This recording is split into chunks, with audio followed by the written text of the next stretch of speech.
Vamos a hacer la clase de cuerpos extraños en esófago y cuerpos extraños en vía aérea. Yo las tengo separadas, yo no las tengo juntas. Bien. Eh, Siempre haciendo un pequeño recuerdo en este caso, de la anatomía del esófago, ¿no?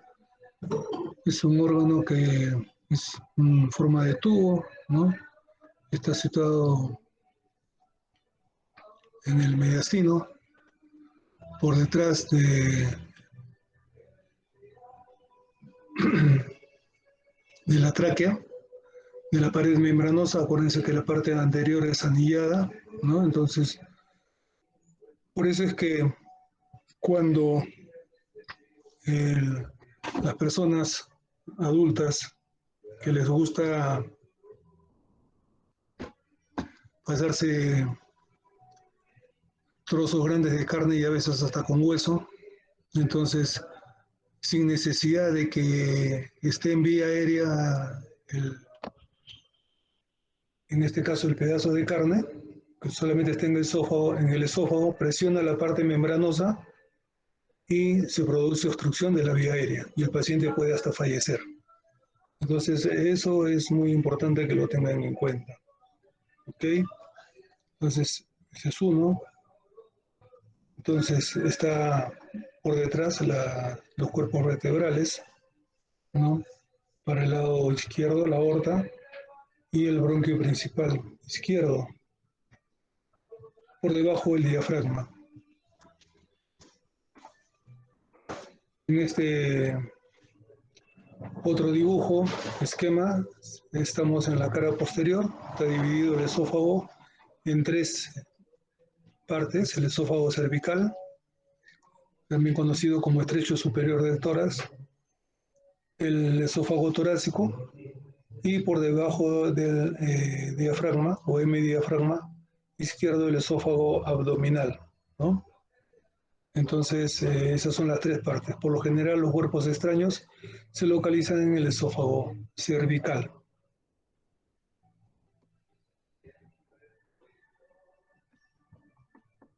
Bien, eh, tanto los cuerpos extraños en esófago como los cuerpos extraños en vía aérea, pues eh, lamentablemente son responsables de muchas muertes al año en los Estados Unidos especialmente, ¿no? Y lógicamente que son accidentales, pero muchas veces, por ejemplo, eso es en el caso de los niños, de los adultos especialmente, ¿no? Jóvenes muy pocos se atoran, pero en muy poca cantidad. Pero, por ejemplo, si es en enfermos psiquiátricos, en reclusos, pues estos lo hacen a propósito para que sean llevados a un centro hospitalario y ver la forma de fugarse. Entonces hay que tener mucho cuidado. Igualmente los pacientes que son alcohólicos, las personas que usan prótesis parciales, ¿no? Antes era muy común el uso de prótesis parciales, ahora se usan prótesis pues especiales que se entornillan, ¿no? En los maxilares, tanto superior como inferior, y son prótesis fijas y lógicamente dan una mayor seguridad a los pacientes. Entonces, es lo que tenemos que tener en consideración.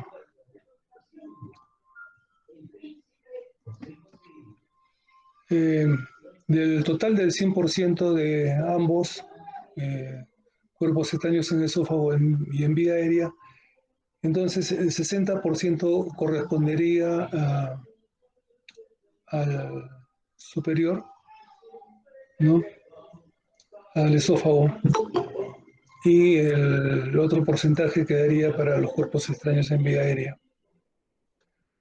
Otra cosa que tenemos que tener en cuenta es que de este total, si hacemos un 100%, de ese 60%, eh, más del 80-90% de los cuerpos extraños que son ingeridos pasan al estómago y luego son expulsados. Pero ese 10 a 20% que queda, pues va a requerir que se extraiga ese cuerpo extraño. Eso es muy importante, ¿no? Y un porcentaje, pues de todas maneras, va a ir a cirugía si es que no se logra extraer a tiempo, ¿no? Por ejemplo, las pilas, las famosas pilas, esas planas, es pecado mortal que se lo pase a un niño, ¿no? A la hora ya está eh, produciendo perforación del esófago. Entonces hay que tener mucho cuidado. Igual las prótesis parciales, la mayor parte de las veces se tiene que recurrir eh, a cirugía, ¿no? En este caso se hace una toracotomía eh, posterolateral derecha y se procede a abrir primero el mediastino, luego el esófago y por debajo del cuerpo extraño hay que eh, hacer una incisión para poder extraerlo. Nunca por arriba, siempre por abajo. Eh, entonces, mencionar que la población pediátrica pues les da más afectada, ¿no? Dicen que entre los 6 meses y 6 años hay picos, ¿no? Pero dicen unos que más en niños que en niñas, es otro factor. Eh, entonces, hay que tener mucho cuidado. Yo antes, cuando dictaba la clase, decía, a los niños no hay que darle ni un segundo de ventaja. Ahora lo he cambiado, hace unos años. Ahora digo, no hay que darle ni una milésima de segundo de ventaja, para que vean lo fácil y a la vez peligroso de que un niño ingiere un cuerpo extraño. Hay una cantidad enorme de cuerpos extraños que son ingeridos por los alumnos,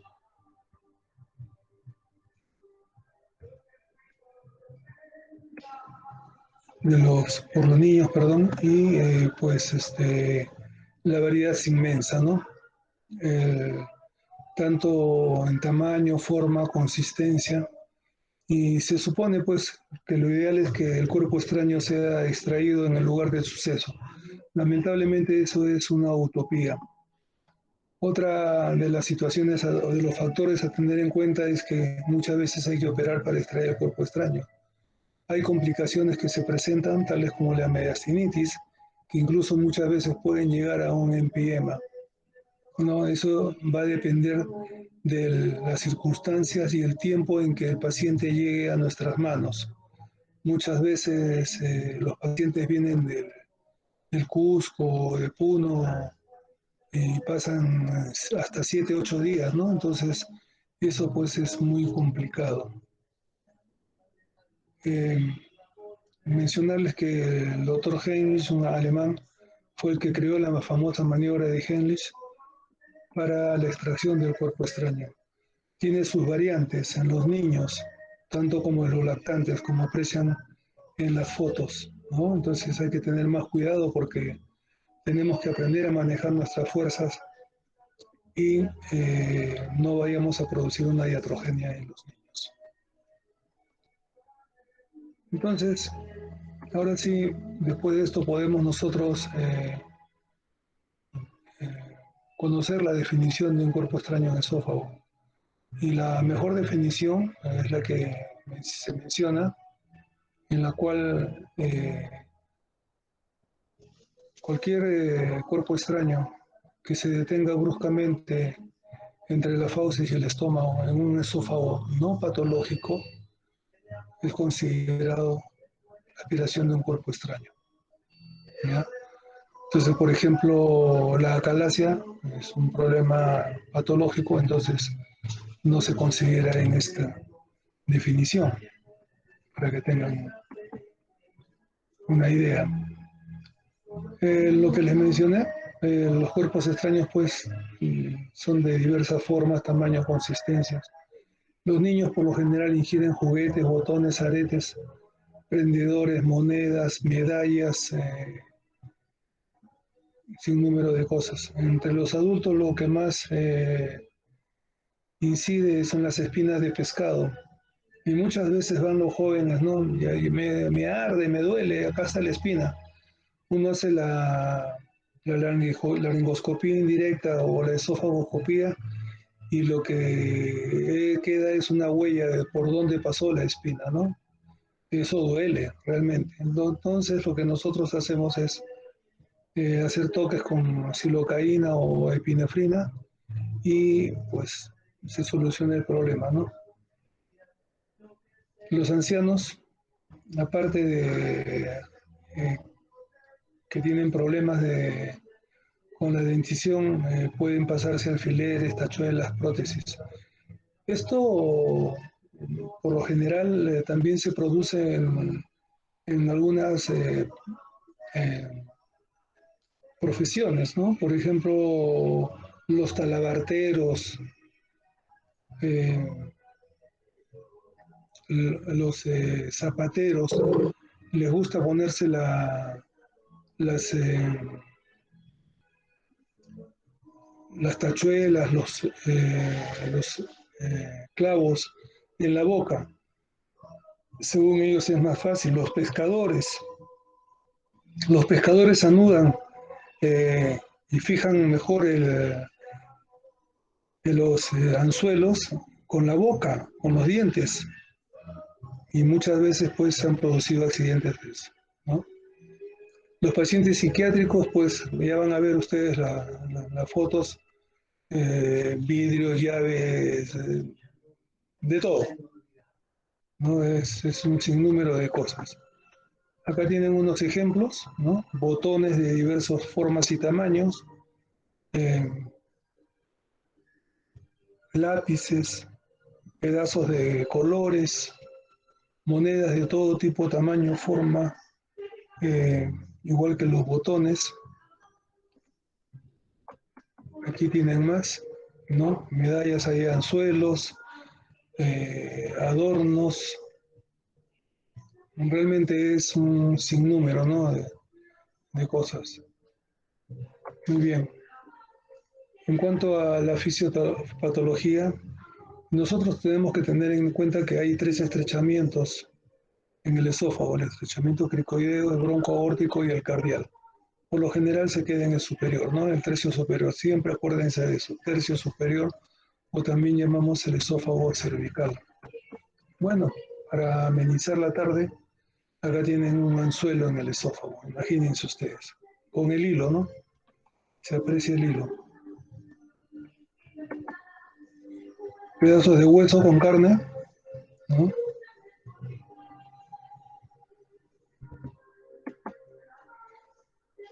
Espinas.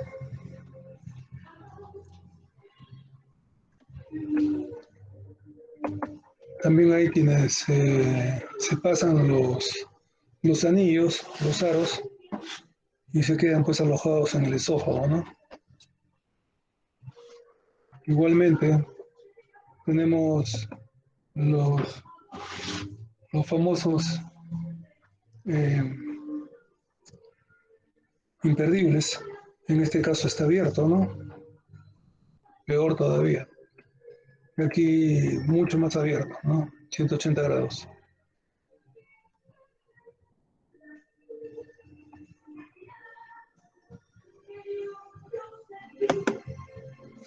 Igualmente, vean ustedes cómo está el imperdible, ¿no?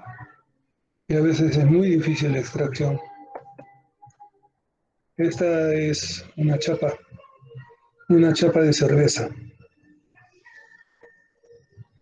Esto se lo trajimos a un alumno de la Católica de Ciencias Sociales. Eh, el propósito de esto no solamente es eso, sino enseñarles de que normalmente la- las, esta parte que va adosada al vidrio normalmente está al revés, está para adelante, ¿no? En este caso, el muchacho se pasó la chapa y quedó así. Fue muy difícil extraerlo, ¿no?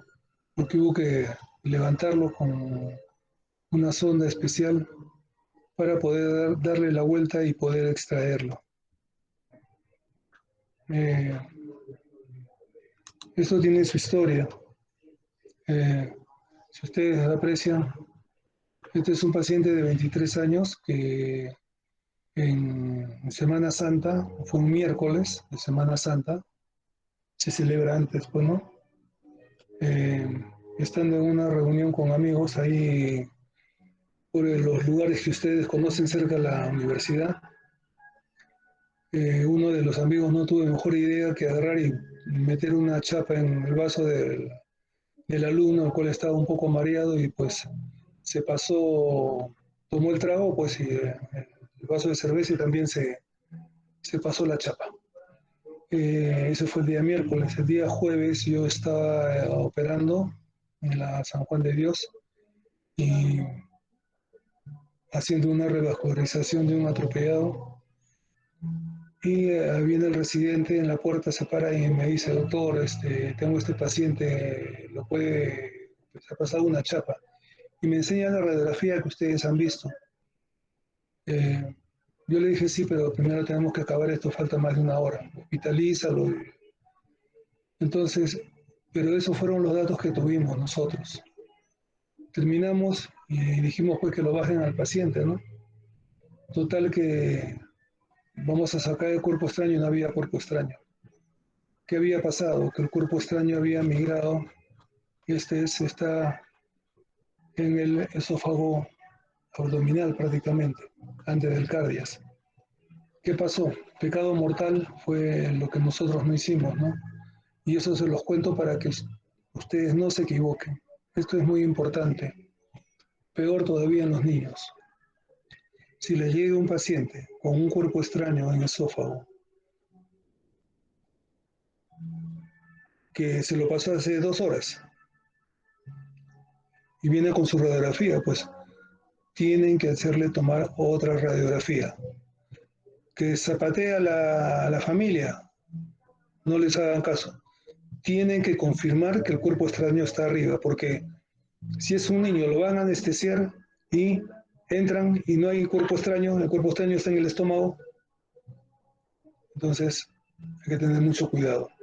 Así que lo que tuvimos que hacer fue llamar al técnico de rayos X que tome una placa, tomaron la placa y como ven, esta es la chapa, y esto que ven acá es el esofagoscopio, prácticamente toda su longitud, ¿no? Entonces estaba casi abajo.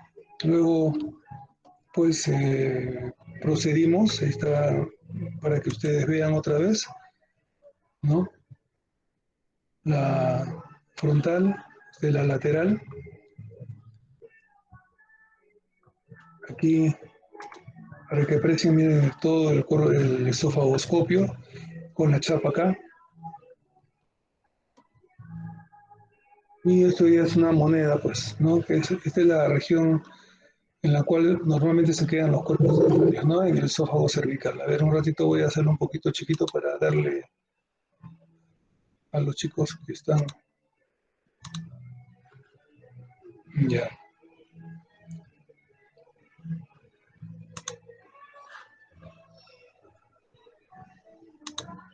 Muy bien. Entonces, eso es. Acá tienen, esta es otra situación uh, fuera de lo normal. Una moneda, pero que está también perpendicular, ¿no? Normalmente la moneda está al revés, no se ve así. Pero para que vean ustedes lo que sucede, ¿no? Entonces, en la placa frontal, miren cómo se ve. No es la posición normal en la cual se aprecia una moneda. Muy bien. Después de ese conjunto de fotos de cuerpos extraños que hemos visto, pasamos a la clínica. Normalmente los niños, parece mentira, no presentan ninguna sintomatología. El niño lo llevan porque la nana, el tío, la tía, el abuelo, la abuela, la persona encargada está recontra asustada, los chiquitos están que saltan, juegan por todos lados, corretean. Con ellos no es, porque normalmente no se presenta ninguna sintomatología o una moneda o un botón. En el adulto, el cuerpo extraño pues es totalmente diferente. Por lo general son pedazos de carne y algunas veces van acompañados de hueso. Entonces ahí sí hay dolor, hay disfagia, ¿no? Y pues sienten la molestia que da este cuerpo extraño, ¿no? Entonces hay que tener mucho cuidado, especialmente con los niños. Preguntar con quién estaba, dónde estaba, ¿no? Si se encontraba, por decirles, en el baño, en una de las habitaciones, en la sala, en el comedor. Todo eso hay que averiguar porque tenemos que ver la forma de pensar qué fue lo que se tragó el niño o la niña. Entonces eso es muy importante.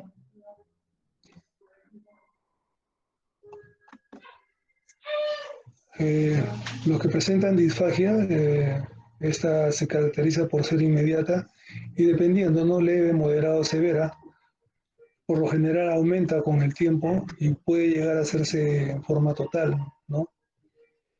Otros síntomas que se pueden presentar en los pacientes son los que nos van a dar la idea de que ya hay complicaciones, ¿no?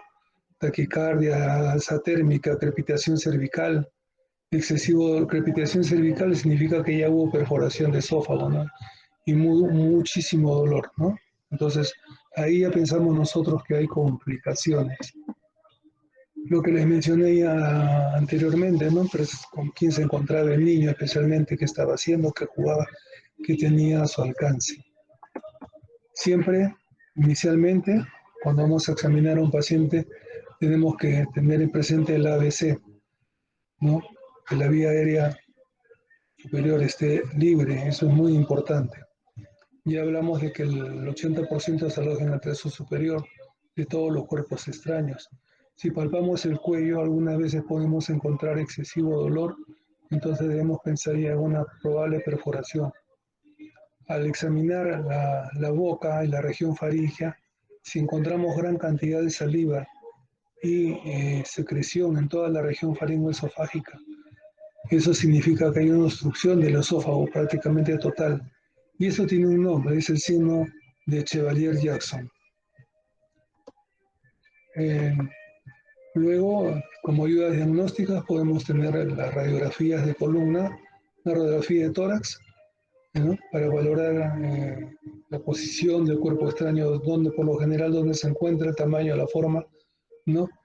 Y a veces podemos ver en esta radiografía si hay complicaciones, dependiendo también del tiempo, ¿no? Una cosa es ver un paciente con menos de 24 horas de haber ingerido un cuerpo extraño y otro con 5, 6, 7 días. Entonces, podemos encontrar neumotórax o un neumotórax. En los niños es muy importante, jóvenes, tengan en cuenta, anoten esto, siempre hay que tomarle una radiografía desde la región nasofaringea hasta las tuberosidades isquiáticas, es decir, prácticamente todo el organismo. ¿Por qué? Porque los cuerpos extraños pueden migrar rápidamente y así evitamos una anestesia en los niños, ¿no? Se puede también tomar radiografías en oblicuas, perfil, dependiendo de lo que nosotros necesitemos. En cuanto a la esofagoscopía, la esofagoscopía siempre fue el más importante medio para el diagnóstico como para el tratamiento. Lamentablemente en el Hospital Nacional desde el 2010 no se cuenta con un esofagoscopio. Entonces tampoco lo han comprado hasta ahora, ¿no? Nosotros solicitamos hace más de 10 años, ya van 11, la compra de un esofagoscopio flexible o esófago broncoscopio flexible tanto para niños como para adultos con cámara de video y todas las pinzas necesarias. A la autoridad no le interesó hasta ahora, ¿no? Han pasado 11 años y hasta ahora no contamos. Entonces, quienes ahora extraen los cuerpos extraños son los gastroenterólogos, ¿no? A través de los endoscopios. Pues, lamentablemente no siempre pueden hacerlo porque sus pinzas son muy débiles, no son como las de nosotros y bueno, muchas veces se producen problemas. Ha habido pacientes, niños que han tenido que ser enviados a Lima para que les traigan un cuerpo extraño. Toda una vergüenza. Algunas veces nosotros hacíamos las endoscopías y no encontrábamos el cuerpo extraño, ya había migrado, pero siempre se tenía que hacer un examen exhaustivo, ¿no?, de la pared de la mucosa esofágica para ver si quedaban huellas, arañazos, ¿no?, o heridas, eh, o presencia de sangre también, ¿no? Para el tratamiento, una vez localizado el cuerpo extraño, lógicamente que tiene que ser extraído, ¿no?, lo antes posible. Mencionar que la esofagoscopía es diagnóstico y tratamiento, ahora la endoscopía es lo mismo. Para el tratamiento exclusivamente hay una clasificación en la cual se dividen los cuerpos extraños en simples y complicados. Simples menos de 24 horas, por eso le dicen cuerpos extraños de ingestión reciente. No sé. Potencialmente complicados lo de ingestión más alejada, más de 24 horas, pero ya se consideran complicados pasadas las 48 horas. Entonces, la diferencia está en que los que son simples son tratados en la sala de procedimientos de cirugía de tórax, donde se les hace hacer gárgaras con la silocaína en tres partes y luego expulsar esa silocaína. Lo hacemos para anular el reflejo del vómito. Una vez palpamos con el dedo con guante, está anulado y procedemos a hacer sin ningún problema, o procedíamos a hacer la esofagoscopia. Vuelvo a repetir, ahora está a cargo de los gastroenterólogos. Cuando son complicados, nosotros recomendamos siempre hacerlo en sala de operaciones, ¿no? Eso es muy importante porque hemos recibido pacientes con 8 o 10 días de haber ingerido un cuerpo extraño, entonces al remover el cuerpo extraño nosotros vamos a despegar ese cuerpo extraño y como ya hay una necrosis esofágica, pues se forma un...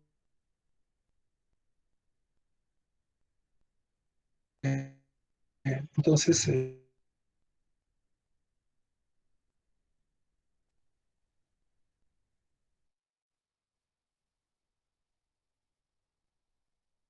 extraños deben ser manejados en sala de operaciones. Entonces, en resumidas cuentas, los cuerpos extraños simples hay que extraerlos rápidamente para así evitarnos complicaciones y eh, los que ya están complicados en sala de operaciones. Algo que no debemos hacer es tratar de hacer descender el cuerpo extraño al estómago. Algunas veces lo han intentado hacer con sondas, como con este muchacho que les conté de la cerveza. Este paciente ya había sido manipulado. En el Hospital General habían intentado extraer el cuerpo extraño y también, como no podían extraerlo, pues que no tuvieron mejor idea que empujarlo. Eso nunca lo mencionaron, ¿no? Y rasparon todo el esófago, pues lo rayaron, como decimos nosotros, ¿no? Entonces hay que tener cuidado. Si no se sabe, se pregunta.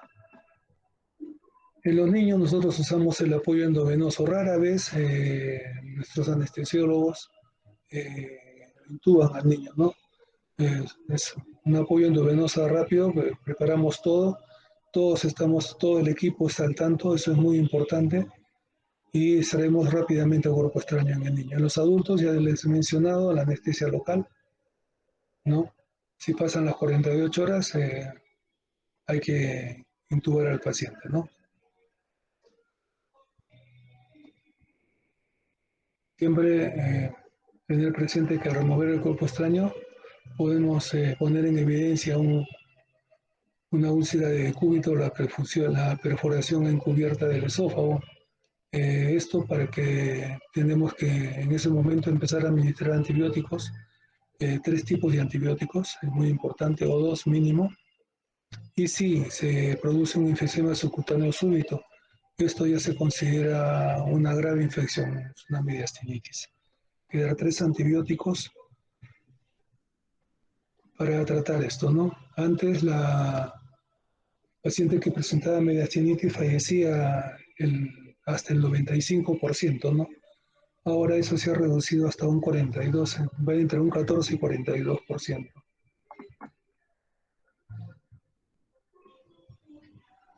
Entonces, si la perforación se produce en el esófago torácico, va a haber un neumotórax.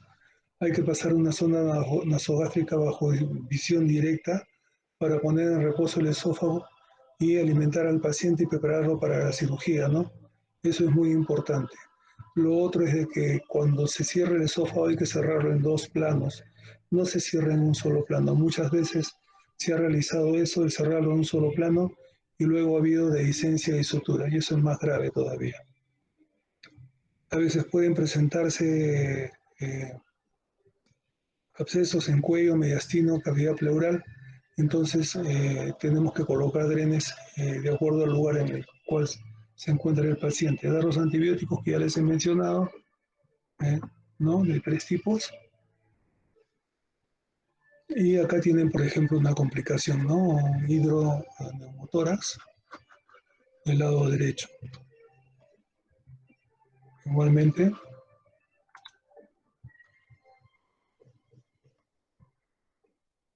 en una tomografía, vean ustedes,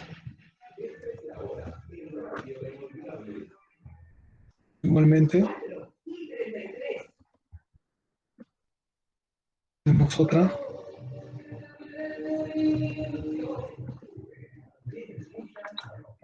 igualmente hay compromiso parenquimal, pasan más días y es terrible. Esta es la foto de un hueso, creo que lo vean bien, este es un hueso plano, ¿no? Que cuando se lo saqué al paciente estaba con carne, ¿no? Fue terrible el extraer a ese paciente, el cuerpo extraño, pero 78 años tenía el paciente, ¿no? Y bueno, no hubo mayor problema. Entonces, para resumir, todos los cuerpos extraños complicados jóvenes tienen que ser tratados en sala de operaciones. Si hacemos esofagoscopía, pues hay que hacerla con mucho cuidado. La cirugía, que normalmente se hace la toracotomía derecha, eh, para abrir el esófago, siempre hacerlo por debajo del cuerpo extraño, ¿no? Eso es muy importante. Luego extraerlo y pasar una sonda nasogástrica bajo visión directa. Y por último, puedes suturar en dos planos, como se les mencioné. Si hay una mediastinitis, un empiema, hay que drenar esos focos. Bueno, acá tienen otra moneda bilateral,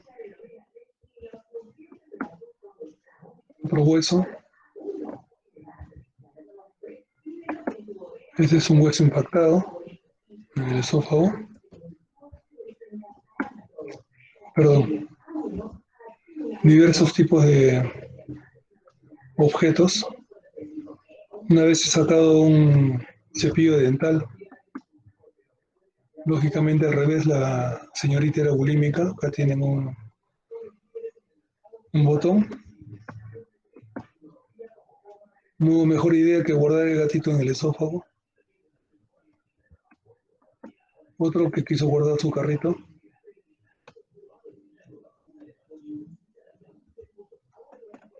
Otro aro. Acá tienen otro adorno con un imperdible. Igualmente otro. Y este es un paciente psiquiátrico. Para que vean ustedes la cantidad de objetos metálicos que este paciente ha ingerido. Vean. Y bueno, jóvenes, nunca le den a un niño un objeto que sea fácilmente ingerible. Si le dan un juguete que sea mucho mayor del tamaño de su boca, pero preferible no. Muy bien. Esta es la la parte de cuerpos extraños en esófago.